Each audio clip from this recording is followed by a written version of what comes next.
رب اشرح لي صدري ويسر لي أمري واحلل عقدة من لساني يفقه قولي اللهم ثبتنا عند الموت بلا إله إلا الله اللهم اجعلنا من الذين آمنوا وعملوا الصالحات وتواصوا بالحق وتواصوا بالصبر آمين يا رب العالمين.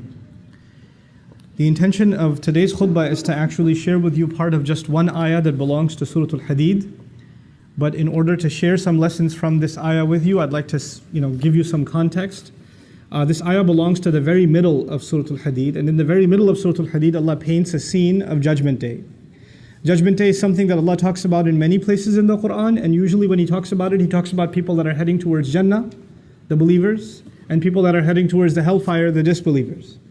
But this passage in particular is unique because Allah, instead of comparing believers to disbelievers, He compares believers to hypocrites. Allahumma la taj'alna minhum, may Allah not make us from them. But Allah, instead of comparing those who have faith as opposed to those who have no faith, is actually comparing people who have faith as opposed to people who thought they have faith or pretended to have faith, or their faith was there but is of no value to Allah on the Day of Judgment. This is the munafiq. May Allah not make us from them. But this is why this passage is of particular importance, because it tells us many things about how not to end up in that scene on Judgment Day. To summarize what's going on in this passage, Allah Azza wa Jalla says that on the Day of Judgment, believers, when they stand, the Prophet ﷺ will be able to see them. يَوْمَ تَرَى, meaning Ishara ila Rasul sallallahu alaihi wasallam. The Messenger can see the entire ummah, al-mu'minina wal-mu'minat, believing men and women, يَسْعَى نُورُهُمْ بَيْنَ أَيْدِيهِمْ وَبِأَيْمَانِهِمْ. Their light is going to be coming out from right in front of them and from their right. What that means is, we have light coming from our hearts, from our chests, and we have lights coming out of our hands. Why is that important? Because your Iman and my Iman, if it's sincere, if my faith is sincere to Allah, and my belief was strong, it actually turns into light on Judgment Day. And that faith made me act in a certain way. Those actions that I took turn into light on Judgment Day, the actions of my hand. So you have two torches on Judgment Day. The Day of Judgment is dark. It's this long walk to Jannah. And you're going to need light to get there. Some people are going to have exhaustive light. Their light is so stretched that the Prophet ﷺ would describe that it could go from one city to another. It's that big of a light. Other people have such weak light, they still have it, but it's so weak they can barely see the next step that they're taking. So there are people with different capacities of light, and they are now making their way, and Allah has congratulated them because they at least have light, as opposed to people who have no light. They don't have any chance of getting to Jannah. They can't see a path. And so Allah says, Bushrakumul yawm jannatun tajri min tahtiha al-anhar khalidina fiha. Congratulations to all of you of gardens at the bottoms of which rivers are flowing. It's right ahead of you. Keep walking, keep going, keep going. But then in the next ayah, Allah describes a group of people that also get up on Judgment Day, and they notice they have no light and they're in the middle of the dark. And they see far ahead, and they see, if you can imagine this scene, there's complete pitch black darkness, and there's a group of people that seem to have some torches with them. You don't even see them, you just see some lights flickering. So you realize, I better catch up with them, because those lights are getting dimmer. So these hypocrites wake up in this dark scene on Judgment Day, and they try to run and catch up to the believers, because they have no light of their own. They wake up and they're in shock that they have nothing that can aid them. So يَوْمَ يَقُولُ الْمُنَافِقُونَ وَالْمُنَافِقَاتِ لِلَّذِينَ آمَنُوا انظُرُونَا نَقْتَبِسْ مِن نُورِكُمْ. The day on which hypocritical men and women are going to say to those who've believed, wait for us, hold on, look back towards us. We could get some of your light. نَقْتَبِسْ مِن نُورِكُمْ. Iqtibas literally means, in old days you had these torches with fires on top, and you can take your wood and you can kind of light up your own torch. So they figure we can go borrow some of your light. It won't take anything away from yours. Hold on a second, help us out here. And then a voice is heard, قِيلَ إِرْجِعُوا وَرَاءَكُمْ. Go back behind yourselves, go turn back. فَالْتَمِسُوا نُورًا. Find some light. We're not going to help. The Day of Judgment is the day on which a mother doesn't care about her child. The day on which, father and son and brother and sister, this is all these relationships, تَقَطَّعَتْ بِهِمُ الْأَسْبَابِ. All relationships are cut. So who's going to care about who? I just need to get to my Jannah, mind your own business. I'm not even turning back. Go back and find some light yourself. And the idea of going back actually is sarcasm also. Go back to this world. Because on Judgment Day, if you don't come on Judgment Day with light, you can't get any. The only way to gain that light was in this world. فَالْتَمِسُوا نُورًا. So now they still try to catch up, because they don't want to hear it, right? So they're still trying to catch up. And as they get closer and closer to the believers, فَضُرِبَ بَيْنَهُمْ بِسُورٍ لَهُ بَابٍ. a massive, gigantic wall is dropped between them, which happens to have a door. And the door, inshallah, maybe some other time we'll talk about. But Allah says a massive, giant wall is dropped between these two groups. So even if they were going to try to catch up, now they can't. As the wall is dropped, Allah says, بَاطِنُهُ فِيهِ الرَّحْمَةِ, the side they can no longer see, the hidden side of it, that's got mercy and love and care in it. وَظَاهِرُهُ مِنْ قِبَلِهِ الْعَذَابِ, and right behind it, approaching them is punishment. So not only were they in the dark, now there's a massive wall, you got nowhere to go, and when you look back, there's punishment coming at you. They're about to be crushed. So these hypocrites, may Allah not make us from them, become desperate. So they call out, and they say, أَلَمْ نَكُمْ مَعَكُمْ, didn't we used to be with you? Weren't we with you? So they're asking for the people of the other side. Apparently the door can be opened from the other side. Open up, guys, come on, we used to be with you. And so a desperate call is made. This is important before we go any further. This is actually the reason I chose these ayat for today's khutbah. This wording, أَلَمْ نَكُمْ مَعَكُمْ, weren't we with you? The idea is that these people on Judgment Day that are standing on the wrong side of the wall, that are in desperate situation, that have no light of themselves, actually assumed that they belonged among the believing community. They were very confident about that. So much so that they're citing it even on Judgment Day. We used to be among you.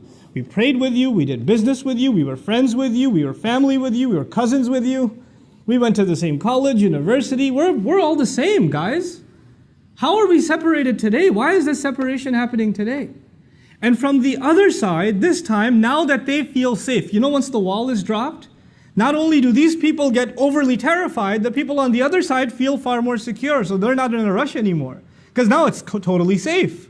So now they take their time and actually answer them and say, well, here's why you're not with us today. Here's why you're not with us today.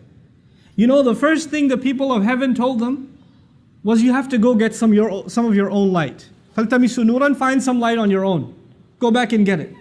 Apparently you don't have any light. And then they're in shock. We used to be with you. We should have had light just like you have light. So now the people of Jannah are going to describe how these people who used to have light, they used to have light, they used to have faith, how did they lose it? How did they end up bankrupt on Judgment Day?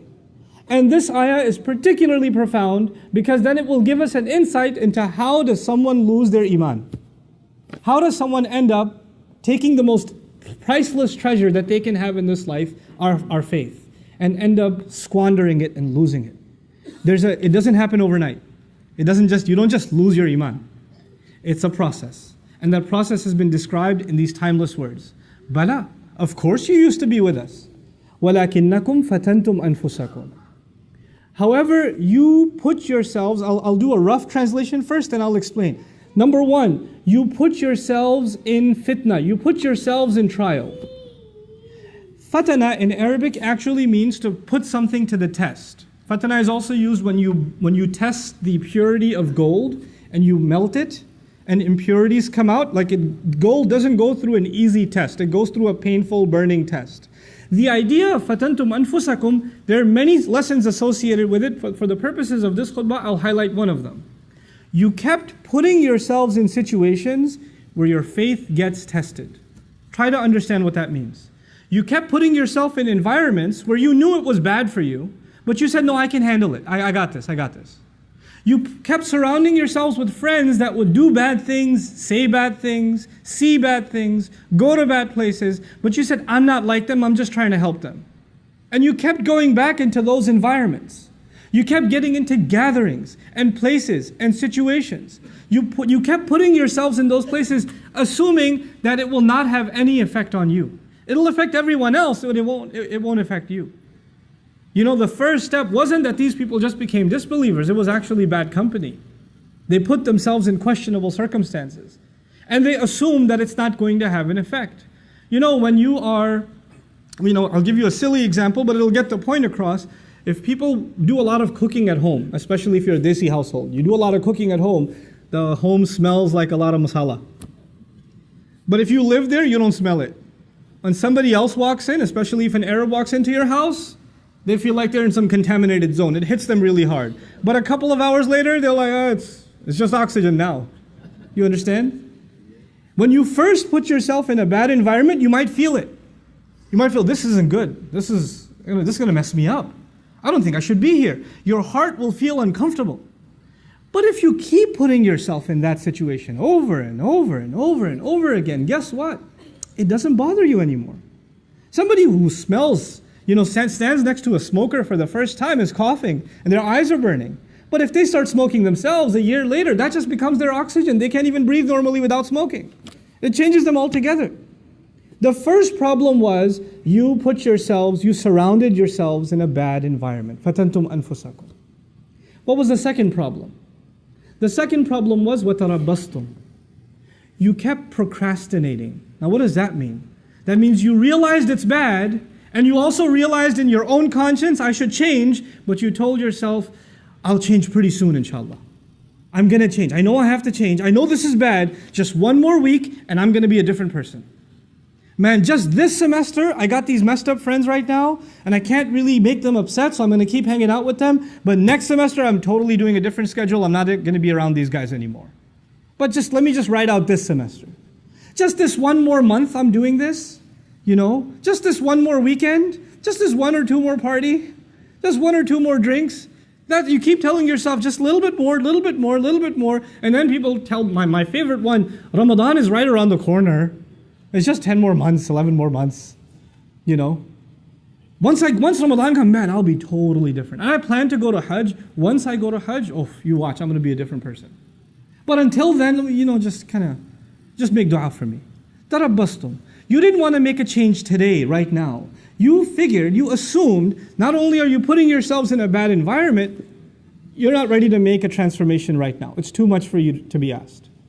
You'd rather just stick it out. You'd rather just enjoy a little bit more. This is what tarabbastum. But you know what? And you assumed, by the way, this also has an assumption. The first assumption was it doesn't affect you. It doesn't have an impact on you, but it does. Something really bad becomes normal to you over time. You get desensitized. What is the effect of tarabbus, of holding off and holding off and holding off? Actually, you assume that you can put the brakes on at any time. And you can walk away from all of it whenever you want. I'm not addicted. I don't need this. I'm not hooked on it. I could just walk away whenever I feel like. The truth of it is, that's not the case. The longer you stay, the more addicted you become, and the more impossible you feel, it's impossible for you to get out of it. You're completely immersed. You're completely drowned. And you don't even know anymore what it is to be outside of this environment. And then you start telling yourself, it's too late for me. And when that happens, a guilt sets in.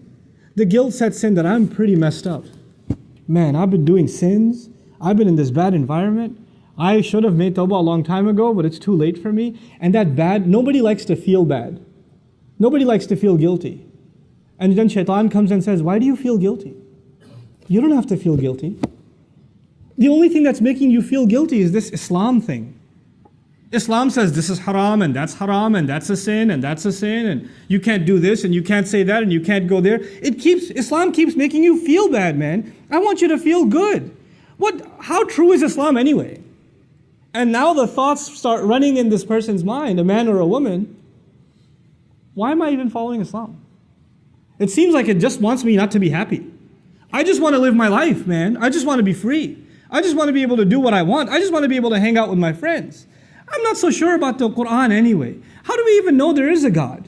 How do we even know? What's this hadith business? I mean, how do we even know it's authentic? And so you have this young man or woman, this Zainab, this Ali, this Fatima, this Abdullah, this Kareem, these beautiful names, and now they're starting to ask questions about, I'm not so sure about this Islam. I don't know. I have doubts. I have serious doubts. And these are not PhDs in philosophy, nor do they have exhaustive education in Islamic history where they studied it and they started developing doubts. No. They were in a bad environment. They didn't change themselves. That is the process. I've talked to hundreds of these people that literally live this ayah. They live this ayah. And then they get to a point where they have doubts. But their doubts have nothing to do with logic or reason. As a matter of fact, when you answer one doubt, they go to the next doubt. When you answer that one, they go to the next one. When you answer that one, you go to the next one. Then you say, hold on a second. So how long ago did you start ending up in questionable kinds of company? And then the truth starts coming out. وَارْتَبْتُمْ. The very next words are, you fell into doubt. You started doubting. You know what doubt will do? It'll let you off the hook. You'll be able to say to yourself, well, it's not really absolutely the truth anyway, so I shouldn't feel bad that I don't follow it. I shouldn't feel bad. And now once those doubts settle in, and you hide behind those doubts, and continue to justify your life of procrastination and putting yourself in fitna, once you get to that point, then two things are taken away from you. The desire for Jannah is taken away. The desire for making Allah happy is taken away. The desire to have that light that will make you run and get to that destination, you don't even have that in this world. The person who desires to seek that success with Allah, Allah will give them that in this world. But that desire is gone now. You have doubts about it. And the fear of hell is gone. Those two things are gone. Your fears are gone, and your hopes and aspirations in Allah and the akhirah are gone. The afterlife is nothing to you. The afterlife means nothing. If somebody even brings up heaven and hell, it's a joke to you. Well, if you take away heaven and hell, if you take away the motivation to end up in the reward of Allah, or get away from the punishment of Allah on Judgment Day, well, the only motivation you're going to have left are things that are left in this world, isn't it? You got nothing left in the next life. So the only thing to look forward to are stuff that's left in this life. And this life will be money, it'll be fame, it'll be leisure, it'll be pleasure, it'll be material things. That's all you ever think about, that's all you ever care about, that's all you ever want to know about, that's the only thing that ever interests you, that's the only thing you make efforts towards, because you think all of these things are going to bring you happiness. They'll bring you contentment. So the next words are, وَغَرَّتْكُمُ الْأَمَانِيُّ. False hopes deceived you. You had false hopes that some kind of worldly thing will bring you happiness, and you ran after it. You gave all of your life to it. And you would think that this will bring you what you're looking for, and you get to it. Like people wanting to see, people nowadays obsessed with the next movie that comes out, the next toy, the next device that comes out, right? Lines for the new Star Wars longer than passports for Hajj, Why? Because you need to go see it. If you don't see it, how does your life have any purpose? Your life means nothing if you didn't see it opening night, And so you have to see it. And by the way, hoping that this will bring you some kind of fulfillment that you haven't found anywhere else. And people walk out of it and say, that was pretty awesome. And then they're bored again. Like, what do I do now? Maybe I could go see it again.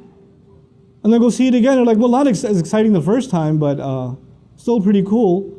You keep looking for something more to fulfill you and fulfill you. Because the thing that will completely fulfill you, the pleasure of Allah, is no longer there. That desire is no longer there. وَغَرَّتْكُمُ الْأَمَانِيُّ حَتَّى جَاءَ أَمْرُ اللَّهِ, until the decision of Allah came. This was your life. This, according to the believers, is a summary of a person's life that lost their faith. They started just with putting themselves in a questionable environment, and from there, it's a downward spiral. Automatically, the next thing is you start getting hooked on it, you put off, and then later on you start developing doubts, and from there, the only thing you ever work towards is worldly, lustful, material gain, material desires. وَغَرَّكُمْ بِاللَّهِ الْغَرُورِ. And then Allah says the ultimate deceiver, gharur is mubalagha. The incredible deceiver was successful in deceiving you. This is what the believers say to the munafiqun on the other side of the wall. This is an incredible scene, folks. They're standing by this wall in shock. Why aren't we on the other side? And now they're being reminded by their fellow believers on the other side, well, remember that you did this, this, this, and this? And this is a gift of Allah to you and to me. It's a gift of Allah that this, hideous scene has been painted on Judgment Day. Because I would rather know now than then. I'd rather not stand there and then find out shocked. Why am I on the wrong side of this wall? Why am I not on the other side? How come I don't have any light? How come I lost this thing that Allah had given me? Every one of you sitting here, every believer has light inside their heart. Allah has granted it to us. The problem is whether or not you and I want to hold on to it or not. So you and I have to identify where we are. Maybe we're the people that just started putting ourselves in a fitna situation. Maybe we just started getting ourselves caught up in the wrong thing. Or maybe we've been caught up for a while and we've been putting off letting it go. Maybe that's happened. Maybe we've even gone further down the road and now we've started developing doubts. Maybe that's how far we've gone. Maybe we've gone way down the road. غَرَّتْكُمُ الْأَمَانِيُّ حَتَّى جَاءَ أَمْرُ اللَّهِ. Now all we live for is, toys and pleasures. That's all we live for now, is entertainment. That's what we've become. And so at the end of it all, nothing you earn, nothing I earn is worth anything on Judgment Day except that light. This is why when this passage began, Allah Azza wa Jal described it with light. And that light is the only thing that matters on Judgment Day. إِلَّا مَنْ أَتَى رَبَّهُ بِقَلْبٍ سَلِيمٍ. The one who comes before Allah with a sound heart, the heart that can beam light in front of them. Anything else that you and I have, that we have now, is worthless. It's completely worthless before Allah on Judgment Day. You can enjoy it for now, but if you get caught up in it and it takes up the space in your heart, then you have no room left for light in your heart. You just don't have room left. Which is why the last ayah of this passage is فَالْيَوْمَ لَا يُؤْخَذُ مِنْكُمْ فِدْيَةٌ وَلَا مِنَ الَّذِينَ كَفَرُوا مَأْوَاكُمُ النَّارُ هِيَ مَوْلَاكُمْ وَبِئْسَ الْمَصِيرُ. And today, there's not going to be any compensation, any ransom acceptable from you. Don't try to pawn it for anything else. There is no access into those doors. There's no getting through this door with any kind of penalty or payment. You can't get through. Not from you and not from those who've disbelieved. The scary part of this ayah is لَا يُخَذُ مِنْكُمْ فِدْيَةٌ وَلَا مِنَ الَّذِينَ كَفَرُوا. You are now in the same position as those who disbelieved. You ended up being in the same position as those who disbelieved. I'm not going to take any ransom from you, and I'm not going to take any ransom from them. All of you, your place is fire. وَبِئْسَ الْمَصِيرُ. What a terrible place to be that is. And so at the end of it all, after painting this scene, Allah concludes. And I'll conclude with this ayah as well. How is it that we can continue to preserve our light and continue to remind ourselves not to put ourselves in that downward spiral? And whatever little light we have, how can we make it stronger and stronger and stronger? Allah Azza wa Jal Himself says, أَلَمْ يَأْنِ لِلَّذِينَ آمَنُوا أَن تَخْشَعَ قُلُوبُهُمْ لِذِكْرِ اللَّهِ. Isn't it yet time that believers' hearts should become, their hearts should become filled with awe, with the remembrance of Allah? Truly remembering Allah will bring awe into the hearts. And the more your hearts remember Allah, because Allah Himself is Nuru Samawati wal Ard, Allah is the light of the skies and the earth. The more Allah is in your heart, the more light is inside your heart. You understand? So He says, remember Allah. And then He says, how do you remember Allah? This is called Ataf Bayan in Arabic. وَمَا نَزَلَ مِنَ الْحَقِّ. And they should be filled with awe because of what came down from the truth. Because of the revelation, because of the Quran. Ponder over the Quran, remember Allah through the Quran. Weep when you recite the ayat of Quran. Think about what they mean to you, the gift that Allah has given you, because not only is Allah the light of the skies and the earth, the Quran itself is also described as light in the Quran. فَآمِنُوا بِاللَّهِ وَرَسُولِهِ وَالنُّورِ الَّذِي أَنزَلْنَا. Believe in Allah and His Messenger and the light that we sent down. Quran itself is called light. Quran itself is called light. And so the amount of time you spend with the Book of Allah, for your own personal benefit, when you sit and recite it and ponder over it, and you think about what Allah, your Master, is saying to you, that is going to fill your heart with light. And there's no more, greater a treasure in your life than that light. And you won't realize the price of it, I won't realize the price of it, until we stand on that day when everything around us is dark, and the only light is the light coming out of my chest, and the only light coming out of my hands. That's when we'll realize. وَلَا يَكُونُوا كَالَّذِينَ أُوتُوا الْكِتَابَ مِنْ قَبْلِ فَطَالَ عَلَيْهِمُ الْأَمَدُ فَقَسَتْ قُلُوبُهُمْ وَكَثِيرٌ مِّنْهُمْ فَاسِقُونَ. They shouldn't become like people who came a long time before them, who were given the book a long time before them. And a long period passed, and their hearts became hard. They had the book, but they didn't value it. It's possible, Allah says, that a nation will have a book. They will have the book of Allah. There were nations before us who had a book too. They had Tawrat, they had Injil. They had Suhuf Ibrahim and Musa. They had. But they didn't benefit from them. لَمْ يَنْتَفِعُوا مِنْهَا. They didn't benefit from those books. They didn't use those books to fill their hearts with light. Maybe they used those books for the wrong reasons. Maybe they reduced those books to just ceremonial occasions. They just enjoyed reciting it sometime every once in a while. That's all it became to them. Or maybe at some wedding gathering they can play some Quran, and that's all Quran became. But Quran was not there to soften their hearts anymore. And this is the tragedy of history. People did not benefit from the word of Allah that came to soften hearts, preparing humanity for standing before Allah on Judgment Day. That's our responsibility now. That's on you and that's on me. This is why وَلَا يَكُونُ كَالَّذِينَ أُوتُوا الْكِتَابَ مِنْ قَبْلِ فَطَالَ عَلَيْهِمُ الْأَمَدُ فَقَسَتْ قُلُوبُهُم. So their hearts became hard. Their hearts became hard. When the heart becomes hard, there's no light inside left. It's not going to give you anything on judgment. وَكَثِيرٌ مِّنْهُمْ فَاسِقُونَ. Most of them are corrupt. Many of them are corrupt. Allah Azza wa Jal is now in these few ayat painting one of the most important realities, depicting one of the most important realities in the life of a believer. The Iman you and I have is not something we can hold on to. This light that we have been given is not something that's guaranteed. It's not. Just because you have it now and you feel secure, if somebody says salam to you, means they're Muslim, you say wa alaykum assalam wa rahmatullahi wa barakatuh. They're both Muslims, they're believers to each other. We assume that we all have the light of faith inside our hearts. But according to these ayat, some people will stand up on Judgment Day and be shocked. I thought I was with you, and you're not. So we better realize that it's not automatic. It's not guaranteed. It's something you personally will have to make efforts for. I personally will have to make efforts for. And your Iman will not help me, and my Iman will not help you on Judgment Day. We're all going to be caring about ourselves, our own light. Irji'u wara'akum faltamisu nura. Go back, find your own light. And right now we can cooperate with each other. And right now we can strengthen each other's Iman. But on that day, there's not going to be any help. May Allah Azza wa Jal make us of those who preserve the light in our hearts. May Allah Azza wa Jal make us of those who are not on the wrong side of that wall. Protect us and our families and our loved ones from nifaq. May Allah keep our hearts from becoming hard. And may Allah Azza wa Jal make us of those who continually internalize the word of Allah, allowing our hearts to soften and to be filled with light. Barakallahu li wa lakum fil Qur'an al-Hakim wa nafa'ani wa iyyakum bil ayati wa dhikr al-Hakim.